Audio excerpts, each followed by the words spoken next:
네, 감사합니다. 주 이름으로 여러분들을 축복합니다. 오늘 우리는 본문 말씀을 통하여 지극히 평범한 한 사람을 만나게 됩니다. 그는 바로 야곱입니다. 그는 이 세상의 쌍둥이 중에서 둘째로 태어나서 형의 운명을 탐낸 사람입니다. 그리고 그는 결국 형에게 돌아가야 할 축복을 가로챕니다. 뿐만 아니라 그는 생의 상처와 아픔을 감추면서도 자신의 목적을 이루기 위해서 끊임없이 노력한 사람이기도 합니다. 그리고 이를 위해서 적당히 거짓말도 할 줄 아는 사람입니다. 또한 자신의 욕망을 채우기 위해서 간사한 짓도 서슴지 않고 자행했던 사람이기도 합니다. 쉽게 말씀드리면 자신의 목적을 성취하기 위해서라면 수단과 방법을 가리지 아니하는 그런 사람입니다. 이런 야곱이 오늘 7절 말씀해 보니 무엇인가 위해서 지금 상당히 심적인 중압감을 받고 두려워하고 있는 것을 봅니다. 그것은 그를 향하여 다가오고 있는 형의 에서 때문입니다. 그는 그의 형을 누구보다 잘 알고 있습니다. 그가 20년 전에 아버지 집에서 나오게 된 이유도 형 때문이었습니다. 형으로부터 자유로워지기 위해서 20년 전에 아버지 집을 뛰쳐나왔습니다. 지금 그리고 야곱은 형의 두려움 속에서 구원받기 위하여 하나님 앞에 생명을 걸고 기도하고 있습니다. 11절 말씀해 보니 이렇게 말씀합니다. 내가 주께 간구하니 내 형의 손에서 에서의 손에서 나를 건져내시옵소서. 내가 그를 두려워하면 그가 와서 나와 내 처자들을 칠까 겁이 나기 때문이다. 우리는 야곱이 약과강에서 하나님의 도우심을 잊기 전까지의 과정을 한번 생각해 보려고 합니다. 그게 왜 두려움이 왔던가? 이 두려움을 해결하기 위해서 그가 취했던 행동들은 어떤 행동이었던가 하는 것을 생각하면서 이 시간에 우리에게 주신 귀한 말씀으로 받아들이려고 합니다. 먼저 1절 2절 말씀 보겠습니다. 야곱이 길을 가는데 하나님의 사자들이 그를 만난지라. 야곱이 그들을 볼 때 이러기를 이는 하나님의 군대라고 그 땅 이름을 마하나임이라 하였더라. 야곱이 형이 두려워서 아버지 집을 떠나온 지 20년의 세월이 흘렀습니다. 그동안 하나님은 베델에서 야곱과 맺었던 약속에 굉장히 충실하셨습니다. 그리함으로 인해서 야곱은 거부가 됩니다. 하지만 야곱은 하나님부터 얻은 축복에만 관심을 가졌지 자신이 하나님께 했던 약속에는 마음에 전혀 관심이 없었습니다. 하나님이 이런 야곱에게 나타나서 그 약속을 지키기 위해서 삼촌 라반 집을 떠나라고 명하십니다. 그리고 내 고향으로 돌아가라고 말씀하셨습니다. 그는 하나님의 말씀대로 행동으로 옮긴답시고 삼촌을 속이고 가족들과 자신의 재산을 다 가지고 야반 도주를 합니다. 이러한 가운데 그는 오늘 1절 말씀에 하나님의 사자를 만났다라고 말씀합니다. 여기서 우리는 왜 하나님은 이런 상황 속에서 야곱을 만나 주셨던가? 그 이유는 우리가 본문 3절에 잘 기록이 되어 있습니다. 바로 형 에서의 손에서 그를 구원해 주기 위함이었습니다. 하지만 이 사실을 야곱은 알지 못하고 있었습니다. 그런 가운데 400명의 군사를 거느린 형이 자신을 향하여 오고 있다는 이 소식을 접하고 난 뒤에 굉장히 그가 지금 두려워 떨고 있는 것입니다.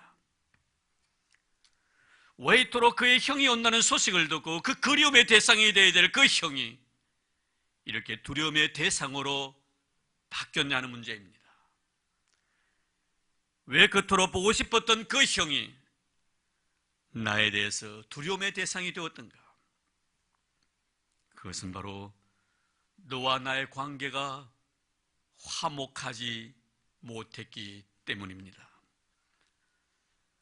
우리가 신앙생활하면서 너와 나의 관계가 화목한다는 것이 얼마나 중요한가 하는 것을 주님께서는 계속해서 우리에게 말씀해 주시기도 하셨고 사도 바울도 그 에서신을 통해서 이미 밝힌 바가 있습니다. 주님은 산상보원에서 우리가 하나님 앞에 나와서 예배드리기 전에 혹시나 형제에게 원망 들을 만한 일이 있거든 먼저 가서 재물을 전 앞에 두고 형제와 손을 잡고 화목하고 난 뒤에 나에게 와서 예배를 드리라고 말씀하셨습니다. 예배 이전에 형제와의 화목이 먼저라는 것입니다. 또한 바울은 이 화목의 범위를 하나님과의 관계 속에서 찾고 있습니다. 고린도후서 5장 20절 말씀에 보면 하나님과 화목하라고 말씀합니다. 뿐만 아니라 그는 데살로니가서 5장 13절에는 너희끼리도 화목하라고 말씀합니다. 더 나아가 우리 주님은 화평케 하는 자는 복이 있나니 저희가 하나님의 아들이라 일컬음을 받을 것이라고 명하셨습니다. 우리는 정말 하나님 앞에 진실한 예배자가 되기를 원한다면 화목해야 합니다. 야곱을 보십시오. 지금 그는 하나님 앞에 있으면서도 두려워하고 있습니다. 왜 이렇게 두려워합니까? 진실한 예배자가 되지 못했기 때문입니다. 그는 개인의 목적을 성취하기 위해서 아버지를 속임으로 아버지의 관계를 악화시켰습니다. 또한 형을 속임으로 형과의 관계도 악화시켜버렸습니다. 그리고 20년 동안이나 머물렀던 삼촌을 속이고 야반도주합니다. 이러므로 인해서 삼촌과의 관계도 갈등의 여운을 남기기도 했습니다. 그래서 그는 아버지 집을 멀리 떠나버렸습니다. 그리고 삼촌 집에서도 지금 떠나고 있습니다. 멀리 떠나버리면 모든 것이 해결될 줄 알았으면 얼굴을 보지 아니하면 자연히 해결되리라 생각했었습니다. 시간이 지나고 나면 모든 문제가 해결될 줄 알았습니다. 세월이 약인 줄 알았습니다. 그러나 지금 야곱 앞에는 엄청난 두려움의 대상이 버티고 있습니다. 이는 꼭 기억하시길 바랍니다. 다른 사람의 자유를 인정하지 아니하면서 나의 자유를 누려야 한다는 것은 잘못된 생각이라는 것을 알아야 합니다. 다른 사람의 자유를 인정하지 아니하면서 어떻게 내가 자유롭습니까? 내가 자유로워지기 위해서는 다른 사람의 자유를 인정해 주어야 합니다. 나는 너에게 인정을 받고 싶어 하면서 너를 인정해 주지 않는다면 나는 영원히 인정받지 못할 자가 될 것입니다. 남의 영역을 침해하고 남의 자유를 짓밟으면서 자신의 영역을 넓히고 스스로 자유하려고 하니까 여기에 불화가 생기고 다툼이 생기고 갈등이 유발되는 것입니다. 이런 싸움이 다툼이 어디 있습니까? 이것은 너의 인격이나 너의 자유를 인정하지 않으면서 나는 너를 통하여 인정받고 자유하려고 하는 그런 욕망 때문에 다툼이 생기고 싸움이 생기는 것입니다. 그렇습니다. 참 자유란 상대방의 자유를 인정하면서 내가 그 안에서 누리는 자유가 참 자유입니다. 지난밤에 다 못 하셨어요? 벌써부터 눈 감고 있어요? 벌써부터 자고 있어요? 눈 탁 떴어요. 정말 중요한 시간이에요. 하나님이 여러분의 심령을 만지는 시간입니다. 예배 시간에 말씀 듣는 시간에 흐트러지니까 은혜 받지 못했다고 불평불만 하잖아요. 말씀 앞에 여러분 깨어있기를 주의 이름으로 축복합니다. 가장 중요한 시간이에요. 야곱이 불안해하면서 자유를 누리지 못하고 있는 이유는 이미 형의 마음에 갈등의 씨앗을 뿌림으로 인해서 형의 마음에 엄청난 상처를 그가 입혔기 때문입니다. 남에게 상처를 준 자는 결코 마음의 평안을 누릴 수가 없습니다. 마태복음 14장 헤롯 왕을 보십시오. 그는 자기의 즐거움을 위하여 죄 없는 세례 요한을 죽입니다. 성경은 분명히 말씀합니다. 일로 인하여 헤롯이 근심했다라고. 그렇습니다. 상대방의 생명을 소중히 여기지 아니하는 자가 어떻게 마음의 평안을 누릴 수가 있겠는가? 여러분 잊지 마시기 바랍니다. 상대방의 인격을 소중히 여기지 않는 자는 자기 인격을 논해서는 안 됩니다. 나는 상대방의 자존심을 짓밟으면서 자신의 자존심을 세우고자 한다면 그것은 결코 하나님 앞에 용납되지 않는 일이라는 것을 결의해야 할 것입니다. 오랜 다윗의 생애를 통해서 다윗이 한 고백의 소리를 우린 귀를 기울여야 할 것입니다. 그는 사울의 인격을 존중히 여겨주었고 사울의 생명을 귀하게 여겨주었습니다. 그러나 사울은 다윗의 인격과 생명을 귀하게 여기지 않습니다. 다윗은 사울을 죽이려 쓰던 그 형편 속에서도 그의 생명을 보존시켜주면서 사울에게 이렇게 말합니다. 왕이시여, 내가 당신의 생명을 소중히 여겨준 것처럼 하나님께서 내 생명을 귀하게 여겨주실 것입니다. 사랑하는 성도 여러분, 혹시나 인간관계로 인해서 마음에 염려나 근심이 있습니까? 이제 우리는 야곱이 이 문제를 어떻게 풀어나갔는가를 성경을 통해서 그 답을 찾으려고 합니다. 3절에서 5절까지의 말씀입니다. 야곱이 세일 땅 에돔들에 있는 형 에스에게로 자기보다 앞서 사자들을 보내며 그들에게 명령하여 이르되 너희는 내 주 에스에게 이같이 말하라. 주의 종 야곱이 이같이 말하기를 내가 라반과 함께 거류하며 지금까지 머물러 있어 싸우며 내게 소와 나귀와 양떼와 노비가 있으므로 사람을 보내어 내 주께 알리고 내 주께 은혜 받기를 원하나이다 하라 하였더니, 지금 야곱은 형 에스를 만나기 전에 먼저 평화사절단을 보내죠. 그러면서 자신의 형을 주라고, 그리고 자기 자신을 종이라고 낮춥니다. 그러면서 그는 그의 형에게 은혜 있기를 원한다라고 전해주라고 말합니다. 여기서 우리는 너와 나의 갈등의 문제를 해소하기 위해서 제일 먼저 우선순위가 되는 것이 바로 겸손함이란 것을 배우게 됩니다.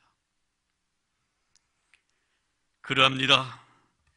어느 누구를 만나더라도 그 상대가 누구인든지 상관치 않냐고 우리가 항상 겸손한 마음을 가지는 것은 옳은 일입니다. 이런 왜 나와 너의 관계 속에서 생긴 갈등이 계속 지속됩니까? 그것은 너보다 내가 낫다는 생각 때문입니다. 내 생각보다 내 생각이 옳다라고 여기기 때문에 그렇습니다. 그런 교만한 마음이 내 마음에 자리하고 있기 때문에 너와의 관계가 계속해서 갈등의 연소로 이어지는 것입니다. 내가 너보다 낫고 내 생각이 너보다 옳다라고 생각하는 것, 이것은 비성경적이라는 것을 여러분 기억하시길 바랍니다. 성경은 분명히 우리에게 가르치십니다. 남을 나보다 낫게 여기라고. 이것이 바로 겸손입니다. 이런 성경에 보면 겸손하게 살아간 사람은 하나님과의 관계나 너와 나의 관계 속에서 갈등을 겪지 않습니다. 갈등을 겪는다 할지라도 그 갈등이 빨리 해소가 되어버립니다. 사는 성도 여러분, 혹시나 여러분들이 너와 나의 관계 속에서 갈등을 느꼈다면 어찌 보면 내 마음이 하나님 앞에서 교만해 있지 않는가 하는 것을 생각해 볼 필요가 있습니다.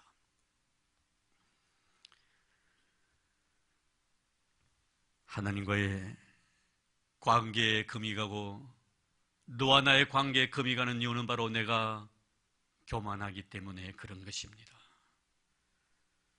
바리새인을 보십시오. 그는 기도 속에서 이미 너와 나의 관계를 어렵게 만듭니다. 하나님이여, 나는 저 세리와 같지 아니함을 감사하나이다. 이미 그는 상대방과의 관계 단절을 선언해버립니다. 너와 나의 관계를 서운하게 만들어버립니다. 자신을 특별한 존재인 양 생각합니다. 착각하고 있습니다. 이것이 바로 교만의 결과인 것입니다. 이런 마음은 너와 나의 관계뿐만이 아니라 하나님과의 관계에서도 이미 실패자가 되어버립니다. 그것은 바로 의인이라고 인정받지 못했기 때문입니다. 그래서 오늘도 장로님 기도해 주셨습니다만 하나님은 교만한 자를 물리치십니다. 그와 상대하지 않는다는 말이에요. 아무리 하나님 앞에 가까이 다가서려고 하지만도 하나님께는 그와 상종하지 않겠다고 선언해 버리십니다. 하나님과 그의 관계는 이미 그것으로 끝이 나버린다는 겁니다. 하나님은 이런 사람과는 관계를 갖지 않겠다는 겁니다. 하지만 세리를 보십시오. 그는 지금 바리새인에 의해서 정죄를 당하고 있지만 그는 그를 정죄하는 자에게 정죄하지 아니합니다. 판단도 하지 아니합니다. 너는 나에게 갈등을 가지고 있을는지는 모르지만 난 너에 대해서 모든 것을 용납한다는 것입니다. 어찌 보면 내가 너에게 욕먹을 짓을 했기 때문에 당신이 나를 욕하구나라고 그렇게 생각하고 있는 거예요. 그래서 그는 하나님 앞에서 뭐라고 말합니까? 나는 죄인이라고, 나를 불쌍히 여겨달라고 고백합니다. 이것이 바로 여러분, 하나님 앞에서의 겸손함이란 것을 절대로 잊어버려서는 안 됩니다. 그러나 그는 전혀 바리새인에 대해서도 갈등을 느끼지 아니합니다. 그러니 어떻습니까? 하나님과의 관계도 얼마나 아름답습니까? 하나님께서는 그를 의인이라고 인정을 해 주십니다. 하나님은 겸손한 자를 의인이라고 말씀합니다. 사랑하는 성도 여러분, 혹시나 나는 너와 관계에서 갈등이 있다면 나를 낮추시고 너를 높여줘 보십시오. 그러면 너와 나의 관계뿐만 아니라 하나님과 나의 관계도 아름답게 지속될 것입니다. 그리고 난 뒤에 야곱은 이제 하나님 앞에 기도합니다. 9절에서 12절까지의 말씀입니다. 야곱이 또 이르되 내 조부 아브라함의 하나님, 내 아버지 이삭의 하나님 여호와여, 주께서 전에 내게 명하시기를 내 고향 내 족속에게로 돌아가라. 내가 내게 은혜를 베풀리라 하셨나이다. 나는 주께서 주의 종에게 베푸신 모든 은총과 모든 진실을 하심을 조금도 감상할 수 없사오나 내가 내 지팡이만 가지고 이 요단을 건넜더니 지금은 두 때나 이루었나이다. 내가 주께 간구하오니 내 형의 손에서 에서의 손에서 나를 건져내시옵소서. 내가 그를 두려워하면 그가 와서 나와 내 처자들을 칠까 겁이 나기 때문이니라. 9절을 보십시오. 야곱은 형이 400명 군사를 거느리고 자신을 향해 오고 있다는 소식을 접하고 하나님께 기도합니다. 내 조부 아브라함의 하나님, 내 아버지 이삭의 하나님 여호와여. 그는 할아버지의 하나님, 아버지의 하나님을 먼저 거론합니다. 내 조부 아브라함의 하나님, 어떤 하나님입니까? 축복의 하나님입니다. 복의 근원으로서의 하나님 되십니다. 내 조부 아브라함을 축복해 주신 하나님, 내 아버지 이삭의 하나님 어떤 하나님입니까? 언약의 하나님입니다. 약속을 지키시는 하나님이십니다. 그 하나님이, 내 조부 아브라함의 하나님, 내 아버지 이삭의 하나님이 지금 또한 이 야곱의 마음속에 자신의 하나님이 되기를 갈망하고 있다는 것입니다. 그렇다면 할아버지의 하나님은 축복의 하나님이고 아버지의 하나님은 언약의 하나님이라면 이 야곱에게 있어서 하나님은 어떤 하나님입니까? 바로 은혜의 하나님이심을 그는 고백합니다.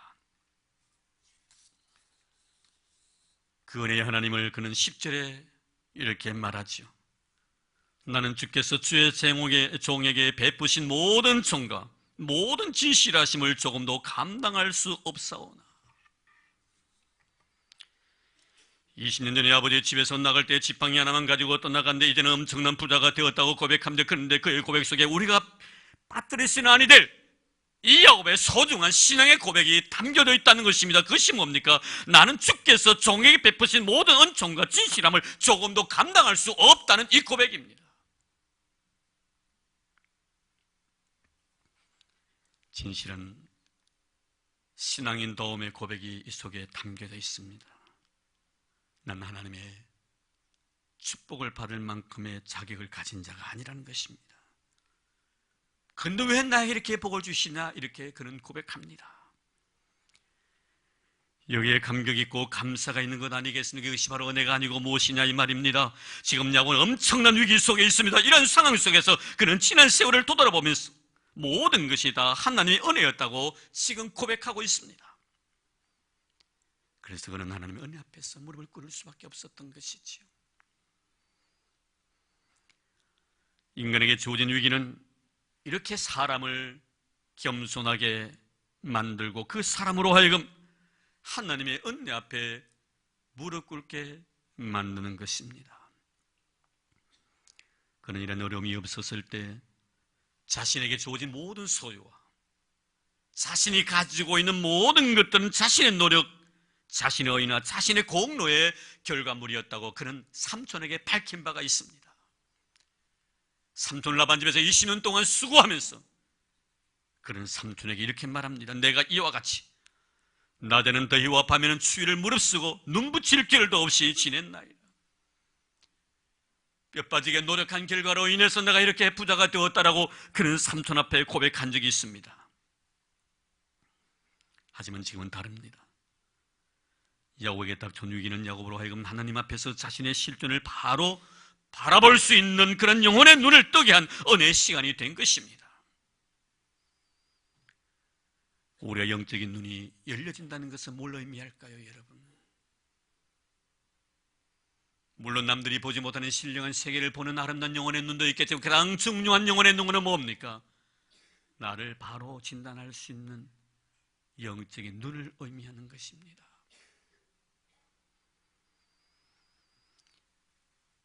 그래서 그는 하나님 앞에 이렇게 고백합니다. 하나님, 은혜의 입을 자격 없는 자가 은혜를 입었습니다. 복받을 짓 하나도 하지 못했지만 한 나에게 복을 내려주셨습니다. 사는 성도 여러분, 야곱의 신앙의 고백이 저와 여러분들의 신앙 고백이 되기를 주의 이름으로 축복합니다. 우리 언제 사랑받을 만한 자격이 있었습니까? 언제 우리가 은혜 입을 만한 그런 의의가 나에게 있었습니까? 언제 내가 하나님 앞에 복을 받을 만한 그런 공로가 나에게 있더냐 이 말입니다. 그러나 지난 세월 생각해보면 우리 얼마나 많은 하나님의 은혜 속에 축복 속에 살아왔습니까?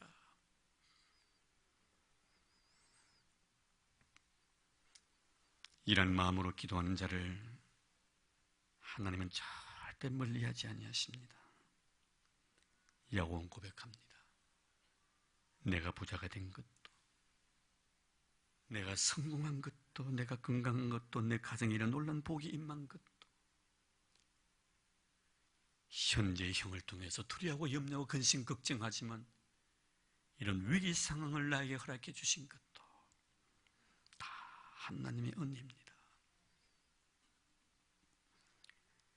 이제 야곱은 하나 기도하면서 자신의 힘으로는 어떻게 할 수 없는 마치 물속에 빠져서 허우적거리고 있는 자신의 모습을 발견합니다. 11절입니다. 다시 말씀드립니다. 내가 주께 간구하니 내 형의 손에서 에서의 손에서 나를 건져내시옵소서. 정말 솔직한 신앙의 고백이 담겨져 있는 기도의 모습입니다. 꾸미지 아니합니다. 가식적이지도 않습니다. 그런 고백합니다. 하나님, 난 지금 너무 힘듭니다. 너무 어렵습니다. 더 이상 견딜 힘이 나에게 조금도 남아있지 않습니다. 하나님이 도와주시 아니하신다면 나는 구제받을 길이 없습니다. 그렇습니다. 사랑하는 성도 여러분, 하나님은 여러분들이 평범한 인간이기를 원하고 있습니다. 남들보다 뛰어난 자가 아니라 평범한 한 인간이기를 바라고 있다는 것을 기억하시기를 바랍니다. 하나님은 우리가 대단히 다른 사람인 것처럼 흉내내는 것을 원치 않습니다. 우리 이미 바리새인의 기도 속에서 이것을 배웠습니다. 그는 자기 자신이 저 세리와 같지 아니함을 감사하나이다. 자기는 다른 사람과 다른 존재인 양 흉내를 냅니다. 하나님 원치 않습니다. 하나님 원하시는 것은 하나님 앞에서 평범한 사람이기를 원하고 있습니다.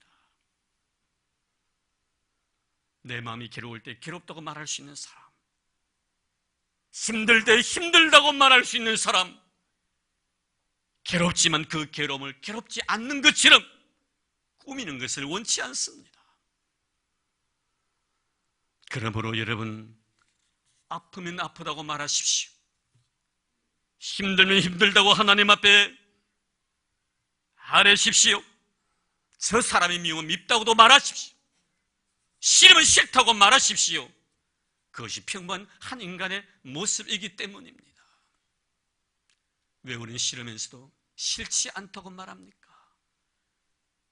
속에는 그를 미워하고 있으면서 왜 겉으로는 믿지 않다고 이야기를 합니까? 마음이 약한 생각을 가지고 있으면서도 의인인 채 하지 말라는 것입니다. 단 하나님 앞에서입니다.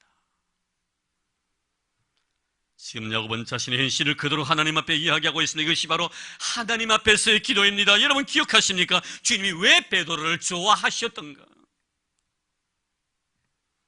그가 실수한 일이었기 때문이 아닙니다. 그가 완벽한 삶을 살았기 때문도 아니고 모든 성도들 앞에서 인정을 받았기 때문도 아닙니다. 그것은 평범한 인간으로서의 모습을 그는 주님 앞에 보여주었기 때문입니다. 그의 모습을 보십시오. 성령을 그는 경험하기 이전에 예수님께 책만 받은 적이 한두 번이 아니었습니다. 그러나 성령을 경험하고 난 뒤에도 그는 동력자 바울에게까지 책망을 받습니다. 사실 그렇지 않습니까? 주님께 책만 받는 것은 그렇다 하더라도 동력자였던 바울에게 책망을 받는다는 것은 자존심 상하는 일이에요. 하지만 그는 그것을 받아들입니다. 변명하려고 달려들지 않습니다. 내가 약하다는 것을 그대로 인정합니다. 특별히 우리는 그가 성령을 체험하기 전에 주님의 은혜의 바다 위를 건넌 영광스러운 경험을 합니다. 하지만 주의 환경으로 인해서 주님께 두었던 시선을 빼앗기고 모래에 빠져 허우적거립니다. 이럴 때 그의 모습을 보십시오. 그는 주를 향하여 부르짖습니다. 나를 구원해달라.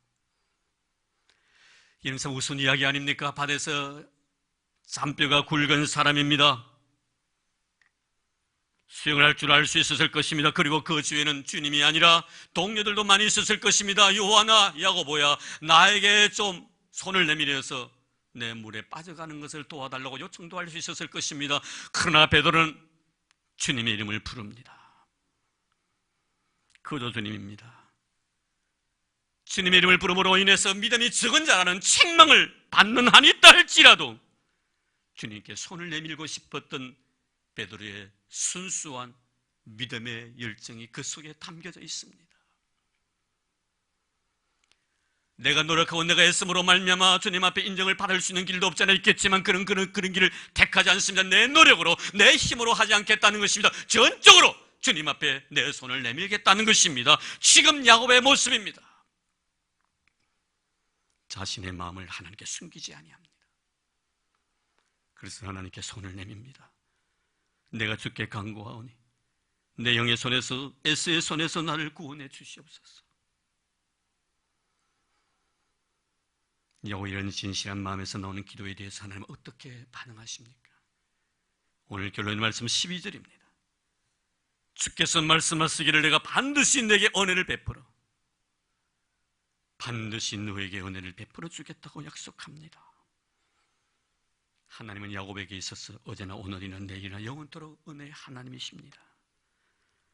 내 과거 나 잠만 잘 되면 된다고 하면서 형제 눈에서 눈물을 흘리게 만들 때도 하나님이 여전히 나에게 하나님의 그 은혜를 보여주셨습니다. 지금 내 생에 가장 힘든 시간을 보내고 있는 이 시간에도 여전히 하나님은 나에게 은혜로 다가오십니다.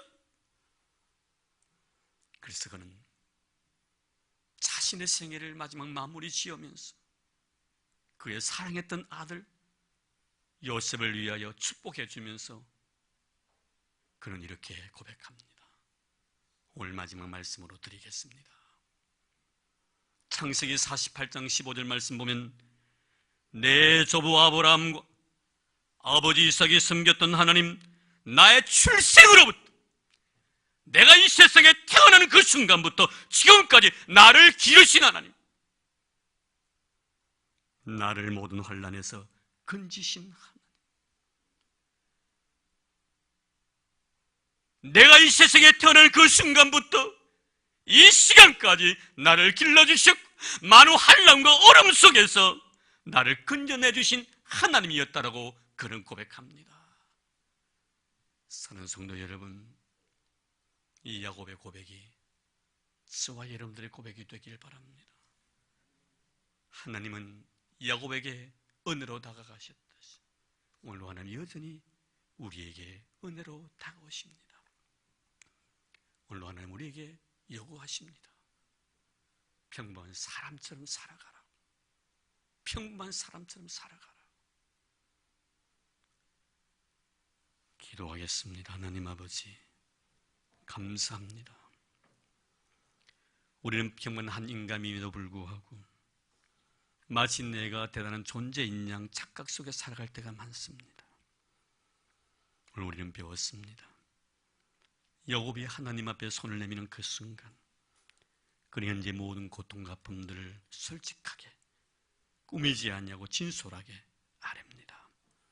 우리에게도 주님, 나 역시 야곱과 같은 성품을 가진 자이고 야곱처럼 하나님께 은혜를 입은 자임을 잊지 않게 하여 주옵소서.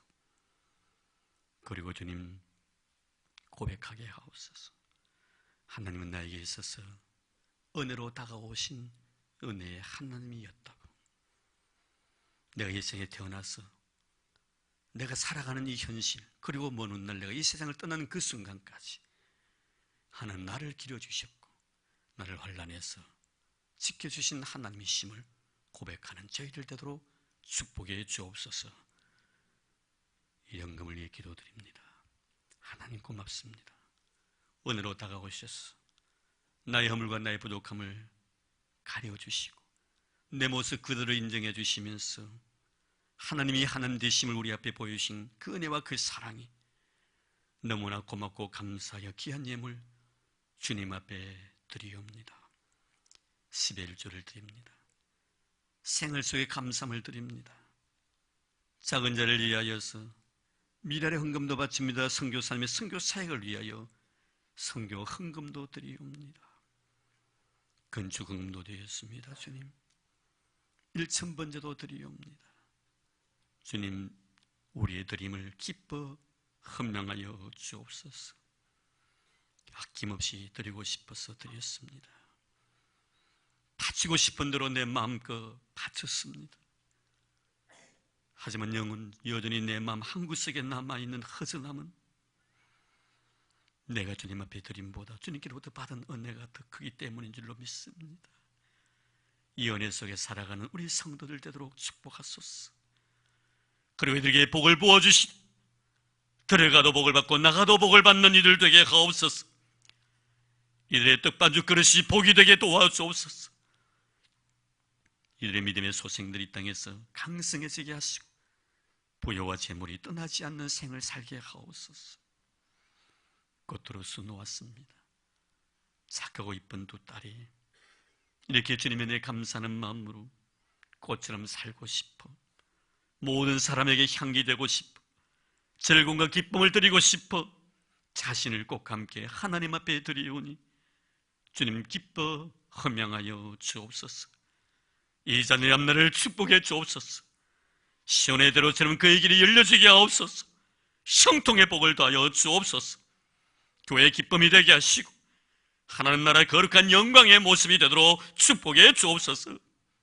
어디로 가니 해하는 데가 없게 하시고 모든 사람에게 덕과 유익을 끼치시는 복의 근원이 되게도 축복해 주옵소서. 바치를 전해 주신 것 감사합니다. 드릴 수 있는 은혜 주셔서 너무 고맙습니다. 영광 거두어 주실 줄로 믿사옵고 우리에게 드릴 수 있는 은혜 베풀어 주신 예수님 이름으로 기도드리옵나이다. 아멘.